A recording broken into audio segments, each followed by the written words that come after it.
বিয়ে বাড়ি যেতে কার না ভালো লাগে বলো? আমার তো খুব ভালো লাগে। তো হ্যালো এভরিওয়ান, আমি নেহা রয়। তোমাদের সামনে এসে পড়লাম ছোট্ট একটা ব্লগ ভিডিও নিয়ে। তো আমার মেকআপটা তোমাদের সাথে শেয়ার করলাম। তো আমি অল্প বয়সে ব্রাইডাল মেকআপ করে নিই, মানে আমার নিজের কাছে যা আছে সেটা দিয়ে আমি মেকআপ করে নিই, বাইরে কারোকে দিয়ে আমি মেকআপটা করি না।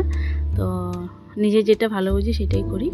তো আমি লেকমির সিসি ক্রিমটা দিয়ে আর সুইস বিউটির ফেস ওয়াটারটা দিয়ে মেকআপ করে নিই, মানে এগুলি আমার কাছে আছে, তার থেকে বেশি কিছু রাখি না আমি মেকআপের জন্য। আর লিপস্টিক আইলাইনার তো থাকেই, সেটা কমন, সব মেয়েদের কাছেই থাকে এটা। তো আমার মেকআপটা করে নিলাম আর ভাবলাম তোমাদের সাথে একটু শেয়ার করি আমি মেকআপটা, মানে বিয়ে বাড়ি যাওয়ার আগে আমি কীভাবে রেডি হই। তো ছোট্ট একটা ব্লগ ভিডিও নিয়ে তোমাদের পাশে আসলাম। তো আমার মেকআপটা কেমন হয় বলো একটু। আর লিপস্টিকের মধ্যে আমি ম্যাট লিপস্টিকটা ইউজ করি, মানে দুটো কালার লাগাবো আর কি। মানে লাইনটা আগে করে নিই, তারপর লিপটা ফিল আপ করি, তারপর টুকটুকে একটা রেড কালার দিয়ে লিপটাকে ফিল আপ করে দিলাম। কেমন রাক্ষসের মতো লাগছে না আমাকে দেখতে? আচ্ছা না, এমনি একটু বললাম আর কি। তো কেমন লাগছে লিপস্টিক কালারটা বলবে একটু। তারপর একটু আইলাইনার দিয়ে দিলাম, তারপর আইলাইনারটা লাগিয়ে আমি কমপ্লিট করে নিলাম। যতই সাজোয়া যাই করো, ছোট্ট একটা টিপ, আর সিঁদুর না পরলে কিন্তু একদমই ভালো লাগে না বউদেরকে। তো আমি বেশি হেভি গয়না আর কি ক্যারি করতে পারি না, তাই ছোট্ট একটা ঝুমকা পরে নিলাম আর সিম্পল একটা মঙ্গলসূত্র পরে নিলাম। যেহেতু শাড়িটা একটু গর্জিয়াস ছিল, তো একদম হালকা মেকআপ করে নিলাম আর জুয়েলারিটাও একদম হালকা পরে নিলাম। তো ছোট্ট দেখো একটা মঙ্গলসূত্র পরে নিলাম। বলবে মঙ্গলসূত্রটা কেমন? আমার সব জিনিসই কিন্তু বেশি আমি মিশো আর ফ্লিপকার্ট থেকে নেওয়া, আর মঙ্গলসূত্রটাও ফ্লিপকার্ট থেকে নেওয়া, ঝুমকাটাও ফ্লিপকার্ট থেকে নেওয়া, আর যে শাড়িটা আমি পরলাম সেই শাড়িটা মিশো থেকে নেওয়া।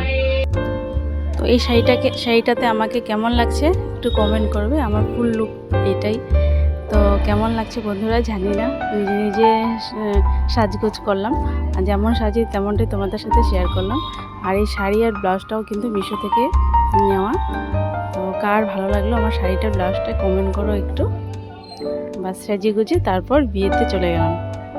তো বিয়েতে গিয়ে সেই মজা করলাম, এখানে ডান্স চলছিল, তারপর একটু আমিও মজা করলাম সবার সাথে।